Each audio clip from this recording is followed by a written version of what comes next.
ایک تو کانپ رہا تھا, کہہ رہا تھا بھائی اچھا اس کو اس کی فکر نہیں تھی پلیٹوں کی, ایک کو وہ اپنا پائپ چاہیے تھا, پائپ گم گیا تھا.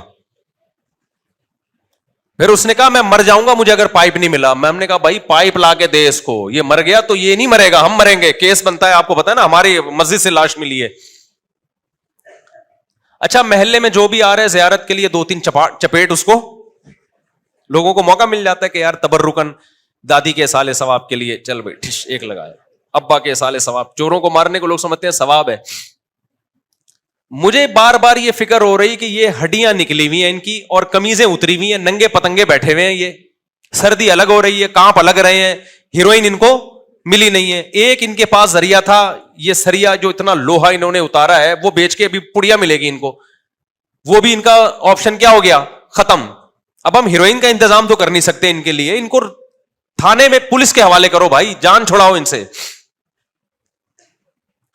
تو پولیس کو جب فون کیا نا, پولیس نے بولا بھائی یہ ٹینشن بولو خود پالو یار, ہم نہیں لے کے جا رہے. ان کو خود اپنا ڈر ہوتا ہے یار ان کو, کیونکہ پولیس جب ان کو لے کے جاتی ہے تو پولیس کے ذمہ ہوتا ہے ان کو ہیروئن پلانا. اب ظاہر ہے وہاں اتنی پڑیاں تھوڑی ہیں کہ سب کے کام آ جائیں, وہ مخصوص لوگوں کو کے لیے, استغفر اللہ زیادہ کیا گیا میں, یعنی تو ایک محدود ہوتی ہے نا. تو خیر ہم نے پھر ان کو کھول دیا, ہم نے کہا جاؤ بھائی یہاں سے, دوبارہ یہاں رخ نہیں کرنا. لیکن مجھے 2-4 محلے والوں نے بتایا کہ یہ 20 دفعہ پٹ چکے ہیں, 20 دفعہ پکڑے گئے ہیں, 20 دفعہ پٹ چکے ہیں, پھر اگلے دن یہی کر رہے ہوتے ہیں. حقیقت یہ کہ قصور ان ہیروئنچیوں کا نہیں ہے, قصور سسٹم کا ہے. اب جس کو لت پڑ گئی ہے وہ تو پیے گا, وہ تو اس نے بتایا کہ ہم نہیں پیئیں گے مر جائیں گے ہم. باپ بتاؤ یہ گورنمنٹ کی ذمہ داری ہے یا نہیں ہے کہ یار ان کو نفسیاتی ہاسپٹل میں لے کے جاؤ, یا جو نشہ چھڑوانے والے ادارے ہوتے ہیں وہاں لے کے جاؤ, تم ان کا نشہ چھڑوانے کی کوشش کرو. وہ کہہ رہے گا پھر ہم کیا کریں, ہمیں تو چاہیے بھائی, فری میں مل رہی ہو تو بتا دو, ہم فری میں, ہم تو نہیں تو یہی کام کریں گے ہم. پھر ہمارے ایک دوست آئے, انہوں نے بتایا کہ ہم نے اپنے علاقوں سے 5, میں ایک پیکج دے رہا ہوں آپ کو ہیروئنچیوں کے لیے, بہترین پیکج ہے. انہوں نے بتایا کہ ہم نے اپنے علاقے سے 4-5 ہیروئنچی اسی طرح کھمبے سے پکڑے, چوری کر رہے تھے, اور روزانہ چوریاں. اور ہمارے یہاں بھی بکری بھی چوری ہوئی, اب مجھے لگ رہا ہے انہوں نے پی گئے, یہ 2 بکری کے بچے چوری ہوئے یہاں سے, جنریٹر کی بیٹری چوری ہوئی ہے. تو اب تو ہمیں لگا کہ بھائی یہ سارا کام یہی, اور ہر جگہ سے کر رہے ہیں. تو ہمارے ایک دوست نے بتایا کہ یار بہت زیادہ چوریاں ہو رہی تھیں, تو پھر جب یہ ہیروئنچی ہم نے پکڑے ہیں تو کہتے ہیں ہم نے مارنے پیٹنے کے بجائے نا, ہم نے کہا تمہیں ہر مہینے کتنا پیسہ چاہیے. انہوں نے بتایا کہ اتنا 20,000 30,000 کچھ ایسے بتایا. انہوں نے کہا یار دیکھو تم یہاں چوکیداری کرو, 20,000 ہم سے لے لیا, ہیروئن نہیں دیں گے ہم, پیسے دیں گے تمہیں تنخواہ. کہہ رہے ہیں اس دن کے بعد سے جتنے چور پکڑے ہیں نا ہیروئنچیوں نے پکڑ کے ہمارے حوالے کیے. نہیں ہے بات, میرا خیال ہے سیکیورٹی کا نظام ہیروئنچیوں کے حوالے کر دیا تو چوریاں کیا ہو گئیں, بند. کیونکہ بےچارے مجبور تھے بھائی, وہ مجبور تھے, ان کو سٹا چاہیے, یا تو آپ ان کو کسی ہاسپٹل میں لے جاؤ چھڑواؤ, چائے نہیں چھوٹتی لوگوں سے, ہیروئن کہاں سے چھوڑے گا وہ. اب گورنمنٹ کی ذمہ داری ہے ایسے لوگوں کو پکڑ کے علاج کروائے, اور پھر ان کا حساب کتاب رکھے. اور پھر بھی کوئی پیتا ہوا پکڑا جائے تو اصل تو پیتا ہوا پکڑا جانے والا تو مجرم ہے. سوال پیدا ہوتا ہے ان کو پرووائڈ کون کر رہا ہے.